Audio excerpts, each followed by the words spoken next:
everyone, welcome back. I'm Michael Sandler, your host on Inspire Nation. If you've ever wondered if your spiritual path should be as simple as A to B, then do we have the Buddha Made Me Do It show for you. Today I'll be talking with Marla Martenson, Hollywood matchmaker, host of Cosmic Conversations, and author of The Buddha Made Me Do It, a spiritual memoir. And that's just what we'll be talking about today, about a spiritual path from matchmaker to healer and everywhere in between. That plus we'll talk about bamboo beatings, Sasha the Squirrel, Ouija boards, and Edgar Allan Poe, what you don't want to do with your husband's Buddha, and why in the world you don't want to fix a good guy up with a sugar baby. Couldn't resist. So sorry. So welcome to the show, Marla. Are you ready to shine? I'm ready to shine, sparkle, and everything in between. Woohoo! Woohoo! You beat me to it. So before we dive right into things, I've got to ask, how in the world did you become a Hollywood matchmaker? Oh, well, this was just a fluke. I didn't even know when I got into the business around 2001, 2002, I didn't even know this job existed. I had come down from Seattle, Washington, where I grew up, to become a movie star, like everybody else. Arrived in LA at 19. Did the actress/waitress for 20 years, and I did a lot of TV commercials, print modeling, parts here and there, studying, but I ended up waiting on tables more than acting. And at 39, my father had passed away. We were very close. I had been living in Chicago most of the 90s, came back to LA. He was living in Orange County. He passed. I was alone, and I had a boyfriend broke up with me. My dad died. I had to leave my apartment and job in Chicago. I was just this little skinny little waif. I'd lost like 10, 15 pounds after my dad died. I had my little teacup Yorkie, 3.5 pounds. We moved back to Hollywood in a little studio apartment, and I had about $15,000 saved. And it was dwindling fast. And I was doing little jobs here and there. And every day I'd sit out on the porch and I'd say, Marla, you'd better get your butt moving and go get a waitress job. Go get it. And I couldn't do it. I could not get my butt over to a restaurant. I said, I can't put on a waitress apron one more time. I can't be a 40-year-old waitress. It just wasn't my dream. I knew there had to be something else for me. The acting wasn't really panning out. And so I had started dating my now husband, and my cousin gave me these Louise Hay affirmation cards. I've got them up here now on my vision board, but it's, like, I turn every experience into an opportunity. Divine wisdom guides me. I release all criticism. Life supports me. I read the whole box of cards every single day out loud, and I said, universe, I don't have many skills except for restaurant skills and acting skills. Please help me. I need to do something here. And my husband had a friend who was taking over the management position at a video dating service called Great Expectations. She said, hey, Marla, I need some people at the front desk. If you want a job, you can work part-time and still go on auditions. I took the job. I was a videographer, making movies. Like, I made the videos for the singles. I felt like a movie producer, and I'd ask them, what are you looking for in a man? What are you looking for in a woman? And I got a lot of information that people normally wouldn't have. So I started taking notes in case I wanted to write a book, because I always wanted to write a book since I was a kid. So that's on a side note. But from there, I moved over to a Beverly Hills matchmaking service a year later. Who knew? I walked in looking for a job after that one ended, and it was a high-level Beverly Hills matchmaking service where the men are affluent, looking for gorgeous women for marriage or long-term relationships. So I started working. Is this, I hate to ask, but is this the one called Double D? Double D. Well, yeah, that's not the real name, but let's just call it Double D Dating Service. So I was there for 7 years. Vice president of matchmaking, ran the whole thing, cross country and everything. And then I ended up leaving in 2009 during a recession. And that's all told in my book, Hearts on the Line. When I left during the recession, boy, my husband wasn't excited about that, leaving a good job in Beverly Hills. But I ended up starting my own service in 2010. Yeah, but I never knew that job existed. So it was like the universe just slotted me right in there. And what was you, What was your heart doing early on? It sounds like it was a lot of fun. It was fun. I used my people skills because when they first asked, they had called me, for the Beverly Hills one. Oh, do you want to work? Because I was a recruiter looking for the women for these guys. They said, do you want to work in the office? I work in an office. I don't know how to work in an office. I'm an actor. I don't know how to do, all those computer programs. They go, no, no worries. You don't have to do that. So I really just needed to talk to the people, interview the women, match them in. It wasn't all these office skills. And so it was perfect. And I still was able to do some creative stuff. I was able to go on some auditions. The fun thing, though, I couldn't let the creative part of me go. I started writing books. So I've written 5 books now, but that's how I keep my creative side. And now with my YouTube channel, right? So. Makes sense. So, if you could walk us through, because I'm very curious about this. I have no concept of what this looks like. I'm a little familiar with Match.com. That never worked out for me. I met my wife the old-fashioned way. The Buddha pretty much set us up. It was in a meditation studio, and I open up my eyes, and there she is. And I'm like, thank you. Perfect. So I know nothing about this. How does something like this work? Okay. Yeah, I guess a lot of people don't know anything about it.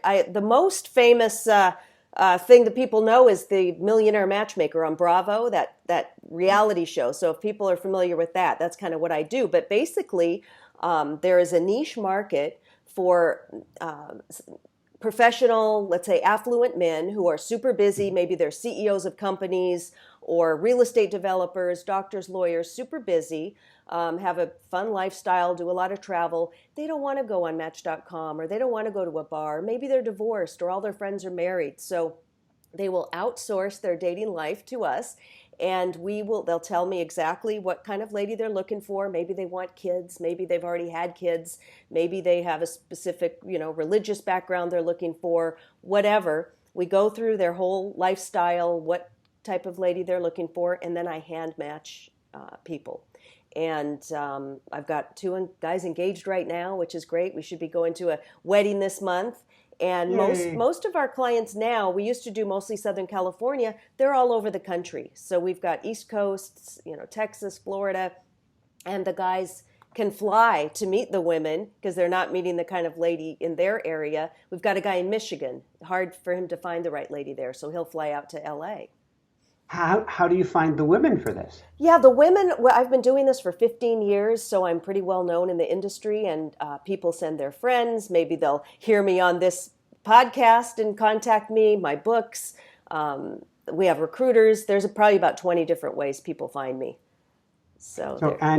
Is there a story or two, a positive story or two that you can or cannot name names? That's totally up to you, that you wouldn't mind sharing. Yeah, I know. Well, I won't name any names, keep everybody private. But, I would say, the most positive, some people will get very frustrated. They'll hire a matchmaker and expect me to be like, I dream a genie. Here's your supermodel. Go off into the sunset and live happily ever after. But it's a process. They've got to do some work on themselves. Give me a chance. And lately, I've had a couple of guys on their last match in their program. They were about ready to throw in the towel, and we worked with them, get them some coaching. And the last match, bingo, they're in a great relationship, getting married. So I think that's it's a great positive message to know that things take time. You can't just, it's not usually very rare on the first match that's going to be your soulmate. You've got to get the momentum going. Well, it sounds like there's a lot of themes there. You've got to give it time. You got to give the universe time. But also it sounds like you might be throwing on a little bit of a coaching hat in there and trying to help them work on themselves. Yes, that's the key, because there are people who will hire a matchmaker and expect that matchmaker to be the be all end all. Okay, I've paid you, so now, deliver. But if you haven't done any work on yourself and you're making those same mistakes, low self-esteem, whatever, haven't gotten over some exes or cleared out some issues, I can't, all I can do is put somebody in front of you. I can't make that chemistry happen and everything work out. So it's a team effort. It's a co-creation. There was a client you mentioned about halfway through your book. I don't recall his name at the moment, who was a very challenged client, to say the least. And you had a coming to God moment where you actually put him in his place.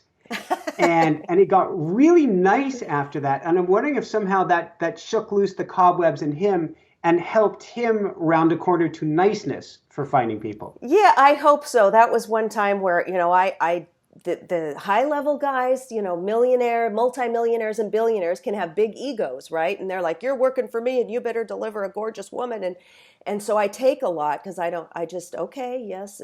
And one guy just pushed me and I cracked and I, went off on him. And I'm like, do you realize I'm a person over here on the other end of this phone? When you yell at me and call me names, do you realize how I feel? And, and he was like, oh, I know, I'm so sorry. And he was over the top nice. And, you always feel he probably really hates me, but he's just being nice because I yelled at him. And whatever the reason was, it was a much better experience for the both of us. And I hope he's no longer with me now. His membership is finished. But I hope he finds, he's got a lot of great qualities too, but I hope he finds the right woman, or I hope he has. Very nice. So let's go from there. And we were talking just a minute ago also about patience involved. And you mentioned about Louise Hay and law of attraction. Yeah. When did you first get interested in law of attraction or start heading down this road? And how did you use this to grow your matchmaking business? Oh, that's a great question. Well, I was probably about 28 or 29 at the time. Working in the restaurant industry, and one of my coworkers, Tatiana, gave me this little red book by Florence Scovel Shinn, The Game of Life and How to Play It. You probably know that book. And that book was the first law of attraction metaphysical book I'd ever read. And I loved it so much. I bought all of her books, went over to a place called the Bodhi Tree in Los Angeles, famous place.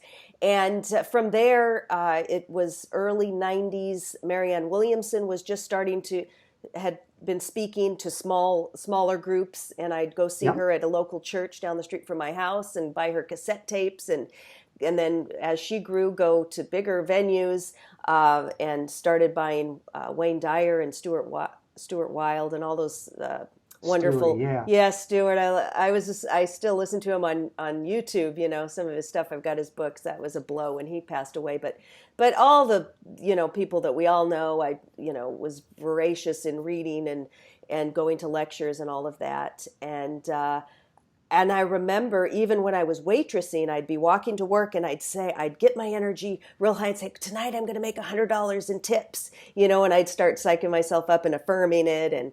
And so it's been a big part of that. And luckily I have a business partner, and she's into all this stuff too. So we'll do our, spells and our magic and our, okay, we're going to get 5 clients this month and, light the candles. So we have a lot of fun with it because we want to attract and create, and, we're just really, we're extra woo-woo, let's say, for matchmakers, probably the most woo-woo matchmakers in the business. So and I'm fairly for I don't even know how you describe it, since we're not just a woo-woo show, but I'm pretty woo-woo for not being woo-woo, or who knows how we describe me at this point. We describe you as woohoo. Thank you. From the woo-woo to the woohoo. Woohoo! So what I find fascinating about this is you're using law of attraction for your waitress skills. You're using this to help bring out the creativity inside of you and help guide you in life. But it didn't take you in the direction that you wanted initially. It steered you for maybe a higher good, but it wasn't in the direction. I'm always fascinated by the concept of surrender and letting go versus intention and driving the ship, because you wanted one direction and you got something completely different. Right. Looking back, I know when I was in my 20s, I'm a late bloomer and I wanted to be an actress, and I did, get some things, but I see where I messed up. I was too interested in the guys I was dating. I was always like, boy crazy and dating these bad boys and doing other stuff that I should have been concentrating more on the acting, studying harder, applying myself harder. I learned that, and I know where I kind of got off the track there. But I see that when I asked the universe, bring me something, I had no idea. This has been fantastic. I've been making a great living. I worked this, so totally attracted this when I was at the matchmaking service in Beverly Hills. So I talk about it in Hearts on the Line. I was getting sick all the time. So funny because I'm sick right now. I got a cold, but I was getting like bronchitis every few months. My arm was killing me. I was getting real. I was in my 40s, very resentful at having to ask a boss, "Oh, can I come in an hour late because I've got a mammogram?" Or can I, only getting 2 weeks off vacation a year. I was just getting, you get a little older and like, why am I a puppet on a string for somebody else? Why am I making him, millions of dollars? And so I started writing these scripts out, and I would write, I work from home and this boss always wanted us to wear our hair down. I couldn't wear my hair up because he wanted us to look hot in the office. Maybe some sexual harassment there, who knows? But so I was like, I wear my hair up, and I work in my pajamas, in my slippers, making great money from my house, because we lived in an apartment in Hollywood. And I said, from my house in the San Fernando Valley with 3 bedrooms, 2 baths, hardwood floors, granite countertops, fireplace, 2-car garage, and a swimming pool. And I wrote these scripts, and wouldn't you know, I ended up leaving that job.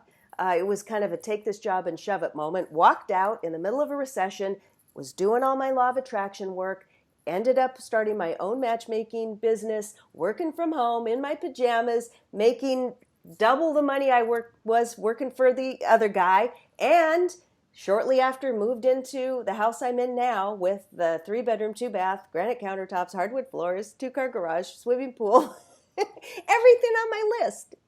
It was there. Awesome. So Yeah. let's go through that process a little bit, because I think there are a lot of spiritual lessons. You walked out. You started your business, first off, from what little I know in the book of your husband, who has gone through a beautiful transformation himself. He was probably more than holding his breath going, "Oh my God, what have you done?" Oh, it was like dead man walking up to the door, when I came home. Because I had called him, I might be coming home early from work today because I'd had this issue with my boss that he'd kind of put me against a wall. And it was like, Marla, and I made a split decision, and I got up and walked out. And he was like, "Are you crazy? It's a recession. You have a great job in Beverly Hills with health insurance. What are you thinking?" And I was so down. I had very little money in the bank, and so yeah, it was like a bad time. But I said, okay, keep calm. And something amazing happened. So then I spoke to a friend of mine who was a practitioner at Agape International Spiritual Center. And she says, "You know what, Marla? Sometimes the universe has to pry you out of a situation in order to open you up for something else." Because within 3 months, and I didn't think I was going to keep matchmaking, and I was looking for jobs on Craigslist, great jobs for me that I could have had, but they were only like $10 an hour. I couldn't even get those. I couldn't even get in for an interview. And that's because the universe had something better for me. So within 3 months, old clients that I'd been working with at the other place started calling me. They'd hunted me down. And every month, I want to work with you. I want to work with you. So I started signing guys. I said, well, I better do it. I didn't want to do it. And I said, I better do it. And I was afraid. I said, what if somebody complains? I have no boss to send them to. I've got to do it. But I said, Marla, and my husband said, Marla, you can do this in your sleep. You've been doing this so long. Come on, this is what you do.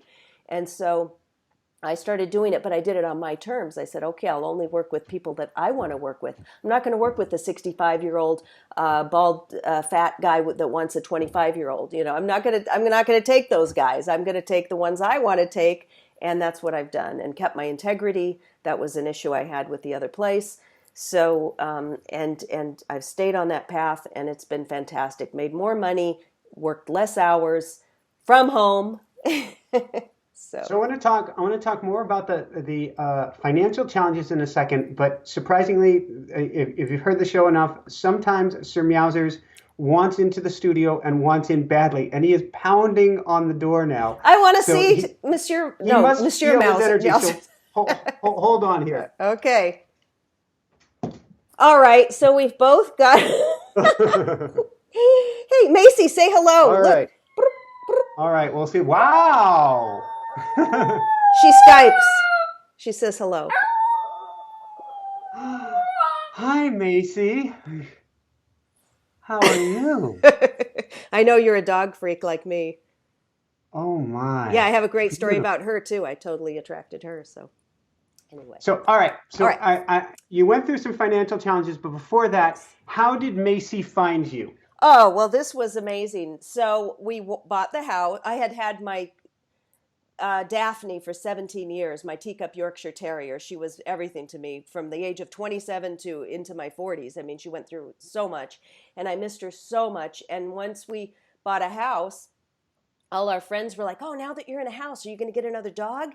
And I said, and I thought about it, and I wanted another dog, but I thought, ooh, but what if I get the wrong dog or some, with a bad personality or a problem, or because I wanted to rescue one, and I thought, I think I'll just wait. And I said, you know what? I said to somebody, if the universe wants me to have a dog, I'm going to be walking down the street one day and the perfect dog will be walking right up to me. It's going to be a female, the right size, the right personality, and everything. And about 3 weeks after I said that, Adolfo and I had an argument, and I stormed out of the house and I said, I'm going to go mail these letters. And I walked down a few blocks to this the public mailbox, and I'm on a busy street, and I just see Macy standing there, this little black dog. And I said, who are you?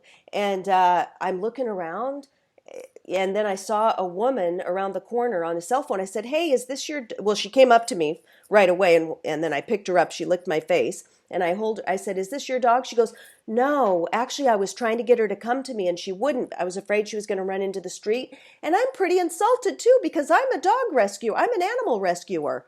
That's what I do. And but she went right to you. And so I said, well, I don't know what to do with her. So I took her home, carried her home. There Mhm. was no collar, nothing. And I walked in. Adolfo was cleaning the pool out in the backyard. I walk back and I hold her. He looks at me and he goes, what are you doing? Take that dog back where you found it. Put that dog back. I said, what do you mean? I said, I can't just put it back in the street. I just found her. He goes, I don't want to fall in love with that dog.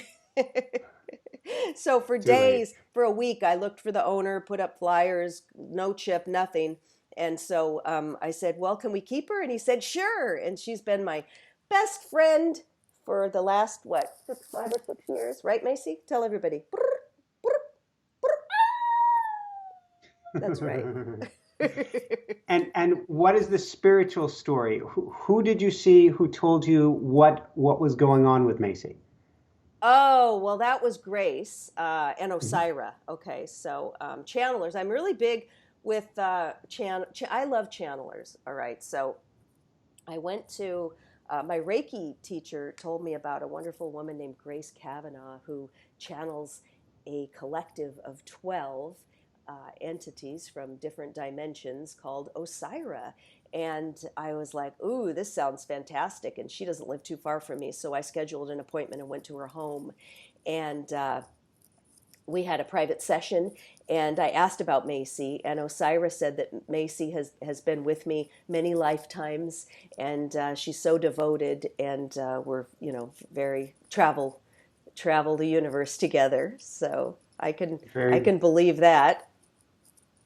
very, very cool. So, as you start the book, you've moved into your new home. Your expenses are way up. You're now facing an IRS audit. Everything is in a mess. What were you doing on the what were you doing on any side of things to help you get through this? Yeah, well, the expenses were okay. That was fine. Actually, our mortgage is less than most people's rent in LA, so we're pretty lucky on that. I mean, everything's fine and making good money. But what I didn't I'd never been a business owner before, so this is all new. Getting the LLC and the credit card machine and all this at my advanced age. It's like not like I took business courses in college or anything, and. So when my tax guy said at every year we go to our tax guy Everardo, and he says, okay, well, how much did you make? And so I tell him, And I told him the amount that I personally made for me, not the amount that I went through my bank account that I paid out to my partner and recruiters and other people, which was like double that. And so here we get this audit. Oh, you didn't declare, $80,000 or whatever. And I'm like, what? I told you how. No. You have to say the gross that went through your account. I'm like, oh no. And what a nightmare. I mean, math, I flunked general math 3 times in school. I mean, numbers just make my head want to explode. And we had to go through every Adolfo, thank God for Adolfo. He has the patience of a saint, and he dealt with it and figured it out. And I just wanted to say, and they go, oh, you owe like $500,000. I'm like, I've never even made that much. So we got it all figured out, had to take the hit and pay 23 grand to the IRS. It was a big lesson. We had to, pull that together. But there's always going to be some bumps in the road, but we got through it, and now I know what not to do with that. So speaking about what not to do, what can you tell us about being beaten with a bamboo stick? Oh, gosh. Well, so The Buddha Made Me Do It, A Field Guide to Enlightenment, is my memoir about my spiritual 2-year accelerated journey with my friend Julie. And my friend Julie is a celebrity ghostwriter, done a lot of books for famous people. She's real talented. And we started doing all of these fun things together by taking classes at the Imagine Center in Tarzana. That's where we started. And she'd call, we do a lot together, and then we do separate things. Like she'd take a candle magic class, and I'd take this or that. And I had gone to this place called the Healing Tree, and this Chinese doctor called Dr. Mo, he's a real charismatic guy. I'd gone in there to get some kombucha, and some people were talking about these bamboo beatings called percussion therapy, how they changed their life. And I was reading the testimonials, and yeah, it really releases all these emotions and trauma from your past. And I thought, ooh, that's going to be really a one-up on Julie. I mean, I bet she wouldn't do that. I'm going to try that. And so I signed up to be beaten with bamboo, and I go in, and he's got these bamboo sticks, and he's not even hitting you very hard. I think it's the same premise as doing acupressure, so that you're pressing on these points to release, and he's hitting you with bamboo.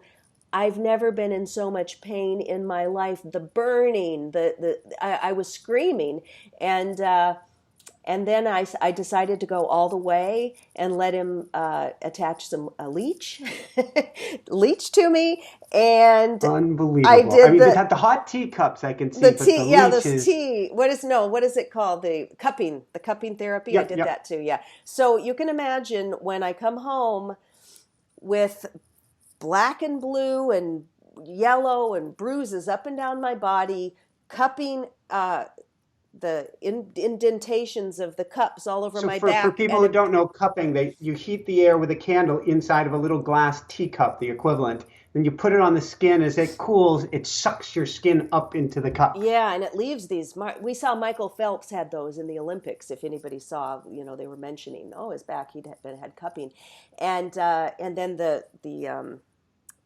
little bite mark from the leech. And I tried to hide that the best I could from Adolfo, but I thought, I better do some proactive, tap dancing here. And I showed him, and he went insane. Oh, only $105 to be beaten. This guy's laughing all the way to the bank. And I said, no, honey, but I've got to go back because you need to do it like 4 to 6 times to really get the benefit. And he's like, you know what, Marla, I think you've really lost it now. But I hope it did something. I went twice. Very good. So along your journey, it seems one of the biggest themes, because we're hearing about channeling, we're hearing about beating, we're hearing about, we haven't gone to Ouija boards, but there's been this amount of openness, and particularly I guess it's good when you have a comrade in arms who you're kind of one-upping each other. But what has the extent to your openness been? Because this has been a beautiful piece of your journey, is your willingness to just suspend disbelief and just try. Yes, that's been so much fun. I thought I'm going to try it as much as I can, and I wrote about it sort of as a field guide. It's my own journey, but people can try it too. So I document everything I tried and most of it, and it's. I mean, I never look when I started on this thing. I never thought that I'd be channeling an angel. I never thought that I'd get a low energy attachment coming through my crown chakra. I never thought that I'd become a Reiki master, a crystal healer, channeling stuff. I mean, this was like, wow, it was all stuff I'd see other people doing. And I thought that is so cool. And I'd follow and read about. And then when I started doing it myself, it was like, wow, it's just like it's like I'm another person. I have another kind of, it's added this other dimension, this kind of sparkly. I even changed the name of my YouTube channel. It was Conversations with Cupid. And I said, you know what?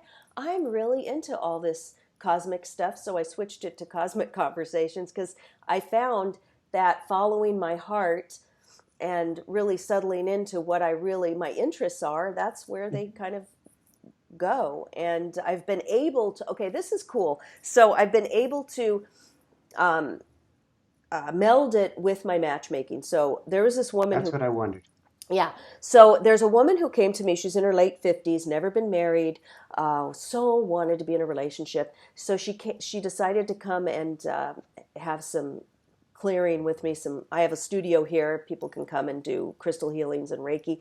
And so she came about 4 times. We worked on clearing out the old energy, working on the heart chakra, a lot of self-worth work. Mm-hmm. And she loved it. And she's now in this fabulous relationship, traveling the globe with her new man. And that was where I said, this is really great. This is fantastic. That was really made me happy. Instead of just matching somebody up here, go on this date, I've been able to do distance Reiki for some of my guys. Mm-hmm. If they want to come in for clearings, I've been able to bring this in and even send energy to their files, their files that I work with. I can Reiki them. I can, set my intention. Okay. I've even asked my angel, would you help me? I'll have a particularly challenging couple of clients I have to work. Please help me find somebody for this person. And everything flows better. Did you find in the beginning, or were you hesitant in the beginning to allow the woo-woo, the more spiritual side into your business for fear what that might do, or did you just blow it out going, this is who I am? Well, since the men are my paying clients, I don't really talk about it with them. The women are really into it. Now, the women can be in the database at no charge because the men are the ones who hire us. And the women all love it. In my newsletter, I'll do the crystal of the week. I'll offer, hey, this is what my angel said. And the women all love it. Now, some of the guys have had hired me to do some distance Reiki and stuff, but I don't really. My husband's really like, Marla, you're really going to lose all credibility when you're talking about channeling and Ouija boards and stuff. You could lose your business. You better be careful. And he's like really concerned. And so I keep kind of try to keep that separate. But I thought, but at the same time, I've got to be me. So I know these guys are professionals, and I act with the utmost professionalism and do what they've hired me to do, and then bring on the sidelines, I can bring in my little magic to help. It's interesting because in the book there's the arc of this particular book, The Buddha Made Me Do It, is an arc of going from challenge and kind of starting down this not the beginning of your spiritual path, but the beginning of your spiritual smorgasbord, maybe we call it. I love that. When you're going to try everything and be open to everything, at the same time, your business is driving you completely, absolutely insane, and you've got this dilemma of, do I do this anymore? Because the clients are beyond unreasonable. And it sounds like there was a shift somewhere in there as you shifted, where your business started to shift, and either it's not so bad, or because your energy had shifted, you were attracting either different clients or different situations, that things were going another way.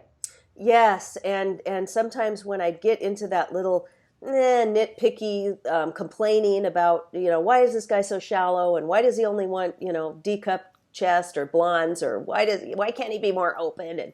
And I would find that things are so much harder. But once I would keep my vibration up and do my meditation and keep my practice, it's true. The people that have been coming, we got a guy who, I'm a vegan, right? So I'm like, really, I got this vegan guy, and he, was saving the dolphins, and he's doing all this stuff. And I was like, yes, oh, I know so many women who do yoga and are vegans and love this. And this was like so exciting to me, and hoping to kind of shift the tides and get some more, aware people coming in. And that's been happening, and it's been a lot of fun. And I know that every job, look, if you're doing a job that you're making some bucks, and there's always going to be a challenge, right? There's never all smooth sailing. So, that's. Then I guess I've got to ask then about Jeremy and the sugar baby. Yeah, the sugar baby. And this is so funny because I had not. I had never heard of such a thing. Yeah, the sugar. I didn't know, and this gal, I was matching her up, and I didn't know, and then I find out. Well, maybe he told me, there's this, I think I had heard of this site called seekingarrangements.com. So there are these sites out there where women can go on. It's like a match.com, but it's like Millionaire Match, Sugar Baby, all these sites where it's known that there's women on there who want an arrangement. So they'll meet the guy. Maybe the arrangement is to meet once a week, pay me $5,000 a month to be your girlfriend, whatever arrangement they make, right, financially. And so this gal that was in my database was, I found out she was a sugar baby, and I didn't know. I had no idea. She was like this wholesome looking girl next door, real sweet. And not that a sugar baby can't be sweet, and she was. And the poor guy, I mean, he just was wrecked. I mean, he fell for her head over heels, but she wanted, financial help, and all this drama ensued. And I felt so bad. I thought, I have single-handedly ruined this guy's, year.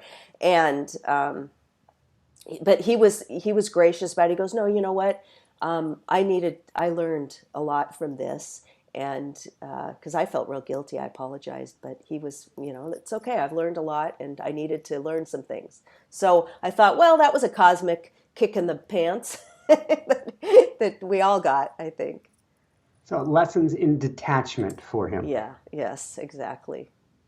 So you mentioned a little bit ago being a vegan, and I'm wondering if you can go back to the age of 9 and what you learned from the salmon family. And I guess we're not talking fish. No, we're not talking fish. Yeah, there was this family. We lived in the suburbs of Seattle and had a home with a big yard. And behind our at the edge of our backyard was a barbed wire fence, and behind that barbed wire fence was a big pasture. And there was always 4 cows or steer, the male, and they had horses and maybe some chickens and stuff. And it was owned by a family called the Salmons. And those cows would always come up to the fence, and I would feed them ferns and pet them. And I just loved those cows. And then every year they'd be gone. And then I said to my dad, I said, what's going on here? And I think he said, well, then I found out they're sold for slaughter, and then they get new ones. And I said, well, that's not fair. That's not right. And he says, well, you sure like that steak, juicy T-bone on your plate, don't you? And I said, well, yeah. And I used to love my steaks rare and pink and all that. And then I started thinking about it. And then the clincher was in high school. I took a class called Single Survival, and they taught us how to grocery shop and all this. And there was a poster that the teacher put up, and she was pointing. It was a drawing, I guess, of a cow, and it had each section sectioned off, like this is the flank, this is the sirloin, this is the T-bone, where that comes from, and these are muscles. And I thought, we're eating muscles, and it just kind of all hit me, and that was it. I'm like that. And then my love for animals, and then now knowing, the factory farms, how cruel and just horrific everything is. There's just no way. And so that was kind of my, but we were a family where my dad would say, hey, we're lucky to eat meat every week. There's a lot of families who can only afford meat 2 or 3 times a week, he'd say. So we thought, well, we're lucky to have meat every night. We drank milk with our meals and ate blocks of cheese. That's how I grew up. So from there, Julie mentions in the book, or you mentioned that Julie calls it, what is your green junk? Oh, green gunk. Yeah, green gunk. Thank My you. green gunk. That's right. Yes. Well, I'm a juice girl. I love my green juice. And I have a juicer. And I started juicing back in the 90s. A Peruvian woman taught me how. And I started juicing. So, gosh, it's been like 20 years. And every day, pretty much every day, I try not to miss, I'll make my green juice. And Julie, whose regular preferred drink is Diet Coke, thinks I'm, it's like, I can't even imagine. And once I made some for her, and she just, took a sip and I'm like, no, you got to clear out your palate from all the chemicals from the Diet Coke, and then you're going to love it. And she still hasn't, embraced it, but she teases me. What's your favorite concoction? Well, I'll usually do kale. I'll put some kale, cucumber, celery, parsley, turmeric root, ginger root, maybe an orange, lemon, a green apple, and then I'll take that and I'll drop a little oregano oil in it, some black pepper, and some coconut oil. Because the turmeric, you need the black pepper to assimilate. It assimilates it better in the coconut oil, and that's, or I'll do a wellness shot just with a few, the ginger, the turmeric, the lemon, the apple. And it's sounding like not only are you getting the antioxidants and anti-inflammatory benefit by throwing things like the oregano in there, we're also getting like an antiviral, probably antifungal, and basically boosting the immune system as well. Yes, exactly. Which I need now. I've got a bad cold. I think because I was flying a lot, and those airplanes, it's just hard, all that recycled air. So. It always is. We've had a couple of shows recently about Jessica, who took a recent trip to Taiwan, and she was on at one point 5 flights in 6 days, and it kicked her butt. Yeah, it really kicked her butt. On that note, you mentioned we've had him on the show. You've had him on your show. We are huge Paul Selig fans. Want to know what happened with you and Paul Selig? I'm going to be attending an event this Saturday with Paul. And Jessica has the opportunity either to go hear Dr. Joe Dispenza or Paul Selig. And so she's tossing both around and trying to decide. Yeah, I have a friend of mine, Donna Dwanka. She loves Joe Dispenza. She's a student of his and has studied and studied. She just, thinks the world of him. I've never taken anything with him, but Paul, I took, was it earlier this year? I think it was February. I interviewed him, and then I took his workshop here in Los Angeles. And it was 2 days, and it was rainy, and it was up in this like lodge kind of thing. It was just so magical, and the guides taught the class. It was amazing. I just think Paul, and for me, Paul is so unusual because he's one person. My husband doesn't believe in any of this stuff. He thinks anybody channeling or psychic, they're just making it up, right? They're just trying to make a buck. It's nothing's true. But Paul, he actually thinks that he could be real because he's a Yale educated, professor who, he's just somebody that you'd never expect to be channeling. He says, I'm not a guru. I don't wear a turban. I don't want to be called a spiritual teacher or, master or whatever. And he's just amazing. And it was a great weekend. I've got all the books and I'm still going through them. Interesting, as your listeners have probably heard, that there's an energetic transmission. When you read the book, you can kind of sometimes feel yourself vibrating, feel the energy. I love that story that he told when somebody had the book at their house. It was like on the floor, and their toddler or their little kid walked over to it and said, "This is a magic book," and picked it up. I was like, amazing. And then with you, he called you up on stage, if I understand. Yeah, so we got to ask questions, and there was something about authenticity or something, because I was, my whole life is judging. My whole life is judging. I've got to. It's hard for me as a high-end matchmaker.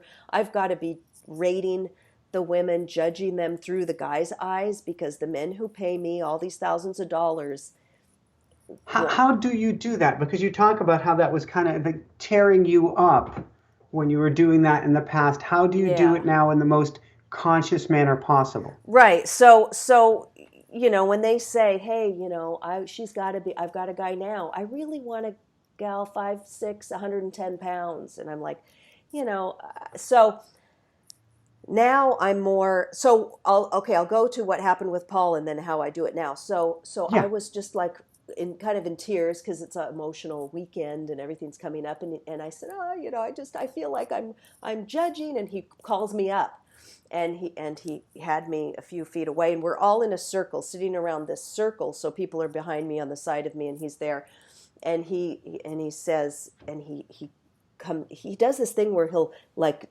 take on yourself or something, and he's like, and he goes, "Oh, all these guys are so, they all want the perfect woman, and then they never end up with anything, and I'm just sick of it," or whatever. He said exactly what I say to myself. He said it. I said, "That's what I say." It's a joke. Like, it's a It's a joke. Oh joke. yeah, thank you. I haven't read my book for a while. And all these guys, and it's a joke, and that's exactly what I'd say. And I said, "Yes, that's exactly what I say."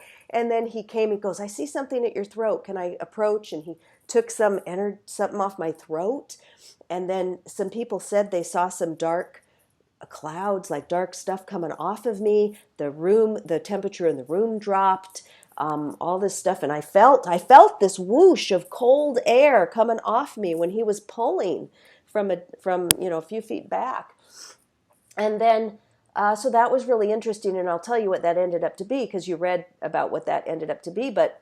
Now I just try to think, okay, these guys are just trying to, men are visual, this is what it is. But I try to realize they just want to be in love too, like everyone else. Try to bring Mhm. all the tools that that I've learned. I've got some great coaches that help me too to look at things differently, and just try to find what they want and gently try to open them up to maybe some other possibilities as well. So just trying to take a different tact with it, or shift things a little bit. But it's not always easy.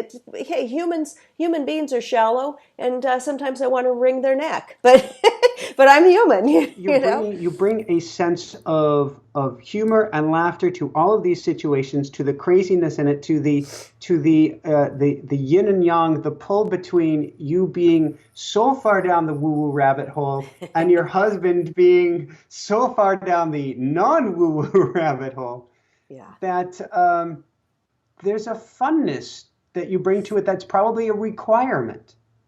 Yeah, I have to laugh. And it's funny because, yeah, he's still like really non woo woo, but he finally he's proud of my Reiki, and he'll brag about that to people. Like, that's real. That's not, BS. That Reiki's real, the energy. So he likes me to give him Reiki and stuff. But the first time I did it on him, he accused me of trying to kill him. He says, "What are you trying to do? Give me a stroke?" Because he really felt the energy and didn't know what it was, and he was really upset. And now he's like, "Oh, let's get the table out, give me a session," and he loves it. For couples who are listening out there, I've got a few quick couple questions as we start to wind things down. But the first one is, when couples are not in the same place on their spiritual journeys, Hmm. how did you Yeah. thread this needle yourself? Because it's clear you have a very strong, loving relationship, but it's also clear from the book you had some very serious tug of war competitions at times. Oh yeah, and we still do. And he was brought up. He's from Mexico City, Spanish family. His mother went to church, 3 times a week. So he very Catholic. And so of course they're told, you don't do tarot cards, you don't do Ouija boards, you don't do, you could bring a demon in, or so that's very ingrained in him. Even though today he's more interested in the cosmos and the stars and all that, and instead of the church stuff, but he still has that ingrained. So he's like, "Don't even, bring out that board. Don't put," and I'll have it out because I like it as a just to have it out with my stuff, and he'll move it, hide it, and then I'll put it back out, and he'll hide it, and it's been a big tug of war. But I said, I'm, sometimes he'll say, you're a loon, but I'm like, this is my path. And there's certain things that I just know, don't bring up angels to him. Don't bring up the talking board. Just don't bring it up. And we'll get along just fine. And I never knew that I was going to go so far down the rabbit hole, and we've been together 15 years. So we've just kind of got to respect each other. And it is, I wish my husband was vegan. I wish he believed in channelers. I wish he'd have believe in an angel. But we did go to a haunted hotel a couple weeks ago in Portland, Oregon, called the Benson. And I wanted to stay in the most haunted hotel. And he was so into it. He was like, I want to see a ghost. And he was asking the staff, have you seen any ghosts? Where do they go? Which is the most haunted floor? Because we want to stay in that floor. And he was into it, and unfortunately we didn't see one, but he was totally up for seeing a ghost. So that was cool.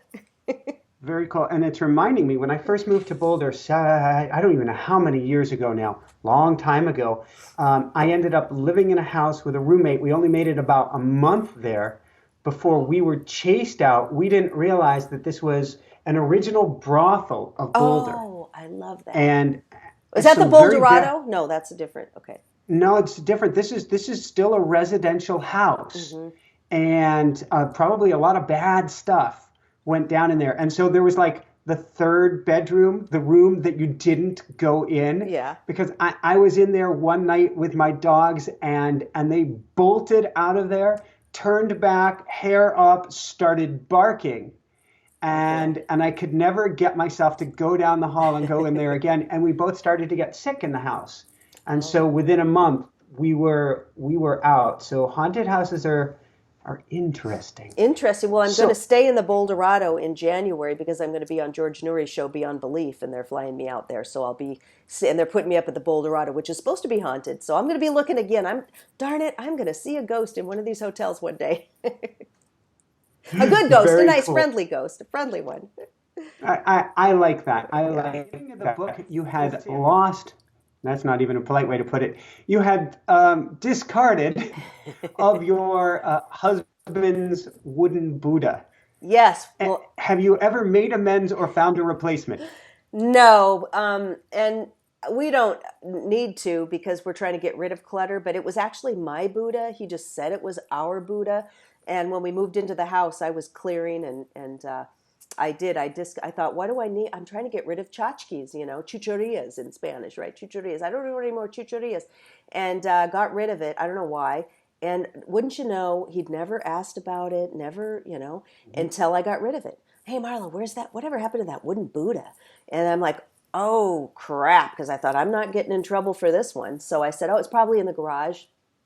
With some stuff we haven't unpacked from the move, but I'll go find it. And so every day he's asking, have you found that Buddha? And I thought, God, I better go I could go replace it because I've seen the same Buddha in all these shops all around Los Angeles. And so I get in my car and I'm driving all over LA, going to shop after shop every day.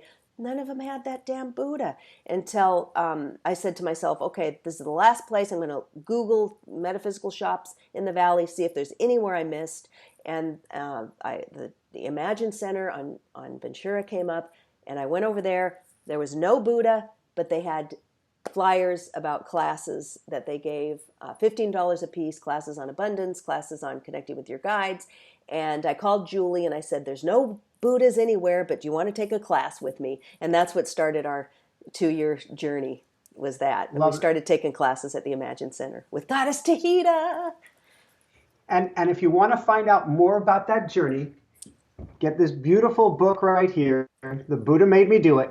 And where can people go to find the book, to find out more, to find your show and everything? Yeah, everything's on my website, marlamartenson.com, MarlaMartenson, and my book's on Amazon, all my books. I've got the Diary of a Beverly Hills Matchmaker, Hearts on the Line, and The Buddha Made Me Do It are my 3 memoirs.